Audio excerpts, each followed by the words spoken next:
Hello fellow YouTubers, in this video I'm going to be reviewing this Zalman ZM-T3 ATX mini tower case. It's a very nice case from Zalman and I'm going to tell you exactly why if you're going to be looking through the review. So the case itself looks like so. If you don't like the case, well, switch off the video straight away. If you do like it or you think you might give it a chance, have a look through the video and let me know what you think. So let's get started. So the case looks like this. Basically it says here Zalman ATX mini tower case ZM model T3, simple design, high compatibility. We're gonna see about that. Now what do we have here? Front ventilation for optimal cooling and all that. I'm not gonna go through that, guys. Gonna show you the case instead. Same here, and a little bit of information here which we're gonna go quickly through. So it's mini ATX case, so obviously you won't be able to put a standard motherboard. Dimensions are here just in case you need it.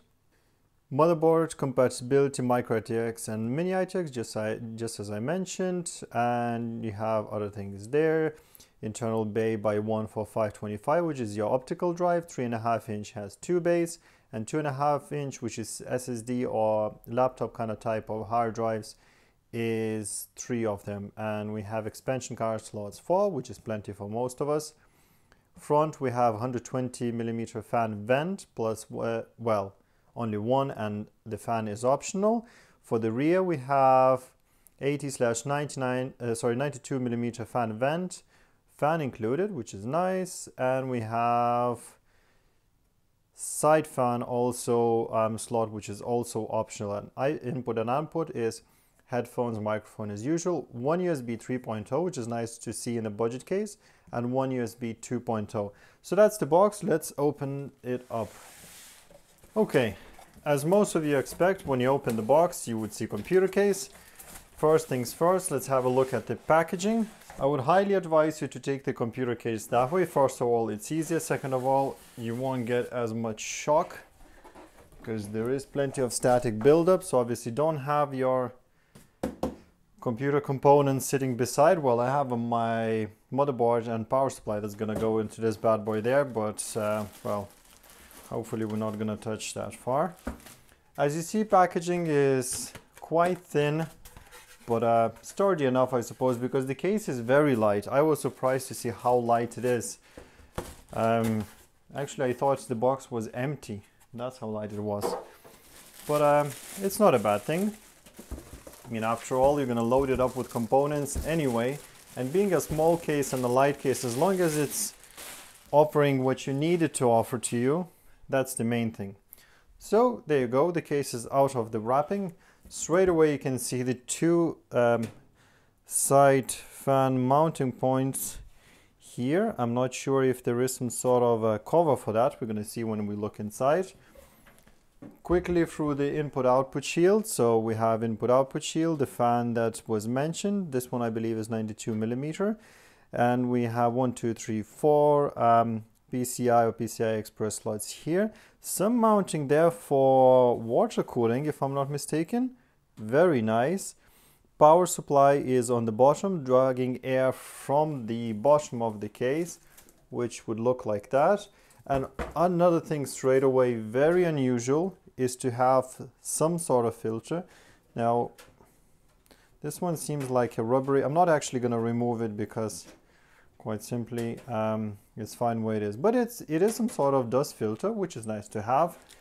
Now, we're going to go and see the front of the case. So there we go. It's all plasticky wrapped because it's all shiny. Looks very nice indeed. Oh, there's some static. So what do we have here? We have a slot for optical drive. We have a USB 3.0, microphone, headphone, and USB 2.0 reset switch there. Very nice and soft. And the power switch, also very nice and soft. Nothing comes off here as far as I can tell. So next step up would be to see how inside looks like. So on the back there's thumb screws. Now in this case it's a plastic kind of heads. Now one thing, it looks cheap, but second thing is because it's plasticky, It actually does reduce the vibration somehow. It's kind of like a rubber plastic, which is good. Every little helps. There we go. That's what it is actually. These little things here, they should come out somehow, and you should be able to remove the filter, the dust filter of some sort there. But the fact that dust filter is included, no matter how good it is, it's a big plus for this case. You've seen the case unboxing before on my channel just a few weeks ago, and it wasn't the greatest case that I had. It was from Gigabyte. It was also a very cheap case. Actually, this case and an Antec power supply, which is a good power supply, by the way, you can see it on the right, is cheaper than Gigabyte option. Obviously, Gigabyte had keyboard and mouse, but you can buy that for €5 or $1 somewhere in the flea market anyway, so not a big deal. So inside we have obviously fan header. There's another plus for this case compared to the other one. This is an actual fan header, not a Molex connector, so you won't need to use these Molex dangly cables. Who uses them anyway, right? So everything is attached tightly. And what do we have? Let's see. That's a bit unusual, I must agree. For the front, instead of including two USB 3.0, it includes USB 2 and USB 3. So basically the way it works is, this is for USB 2, this is for USB 3, instead of using one cable and simply providing two USB 3 ports, but anyway. And this is obviously your audio connector for the motherboard, and followed by a bunch of other connectors which everybody knows about, which would be your hard drive LED or SSD LED, reset switch, and power on switch, along with power LEDs. So that's very standard and included in pretty much every case. Some screws, let's see what's the assortment there like. I must say I'm impressed. Even inside, look at this guys, even inside it's actually powder coated, or well, not powder coated, but it's sprayed. And if you look down there, just gonna move it a little bit, you have kind of hard foam / rubber pads for your power supply. Pretty neat. On the bottom, the feet are also rubberized. Forgot to mention that. So big pluses for it so far. Now bear with me one sec, I'm going to take everything out and show you what's inside. Alright, so inside we have 4 cable ties. Nothing to rave about, but they are included, and it is a budget case. Sorry, there's a 5th one, so 5 cable ties. We have instruction manual, which is quite comprehensive, I must say. Let's have a look. There's quite a few pictures of what can be done. Yeah, all the installation options, what trays can be removed, how to install graphics card and everything. There we go, guys. Pretty neat, huh? Okay, next we have some sort of rubbery feet, sticky rubbery feet. Not 100% sure what's that for. Could be for the hard drive mounting or something like that. I'm sure the manual shows everything. And there's screws, and look at that. For the budget case, all the screws here are black, obviously except motherboard standoffs, which you won't see, but all other screws are black. Very, very nice. Attention to detail, Zalman, thumbs up. On the other side, we have a cover, looks like so, sprayed from both sides. Nice. And here we have some sort of visual inspection report. Look at that. Nice, another plus. And here's your SSD or 2.5-inch drive mount. Everything is protected. What I mean by that is you won't cut your fingers. Even better than the previous budget case that I viewed from the Gigabyte. So overall, guys, I can see huge value from this case as compared to Gigabyte. And give me one sec, actually, I find out how to remove this tray here. Alright, so this tray is removable. However, what you have to do is you have to remove front panel. As you see there, you have to remove the front panel, and then you can unscrew the 4 screws, and then you remove the tray and install the hard drives. So why don't you give me a second, I'm gonna remove the front panel. Simple as that. You just pull it off. Nice and easy from both sides. And that's it, it's removed. So obviously your cabling is a little bit in the way, just to be expected. And here we are. From this side, as you see, there's nothing much, it's just simple plastic shroud. Dust protector again, another plus. So dust protection pretty much all around the case, no matter where you look.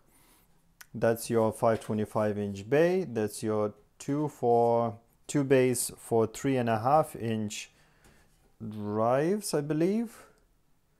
Yep, looks like it, where my hard drives would go for storage, because this is going to be my storage PC slash media PC.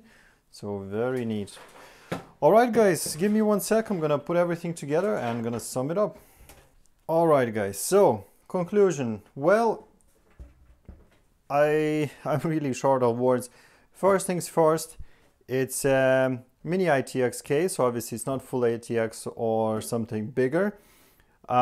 It's amazing case and an amazing value, and I can't recommend it highly enough. It's really nice case in my opinion. Now, I did not buy it for looks, just to make it clear. I just bought it for functionality. I basically needed a black case that's black finished inside and has, well, basically nice expandability, and this case surely delivers. And I needed one with a USB 3.0 on the front, preferably 2. In this case, that's just 1, not a big deal. Now, as I mentioned before, I did an unboxing of the Gigabyte also value case, and the inside wasn't sprayed, so it was all kind of exposed metal and sharp edges and everything. I actually cut myself with a Gigabyte case before, but this case is completely different beast and it's great. Obviously, you can review my review of this case and see what I think about it when I'm unboxing it, but overall impression is very good and I do recommend it highly. I can't see a single thing that could be done to it. Well, maybe USB 3.0, another USB 3.0 in the front. However, I don't really have too many USB 3.0 devices at the moment, and motherboard should supply 2 or 4 ports in the back, so you should be sorted for that. So overall, big thumbs up, big recommendation, and yeah, I hope you liked the review. If you liked it, click the like button and subscribe, and feel free to ask any questions, guys. I will be doing some sort of a computer with this case, where basically a few parts already there, the motherboard and the power supply. I'm gonna put some cheapo Celeron CPU, and everything is gonna cost very little. And we're gonna do all the installation and everything, so there will be more videos about this case, and just can't wait to install everything in it. So thanks for watching, and have a great day.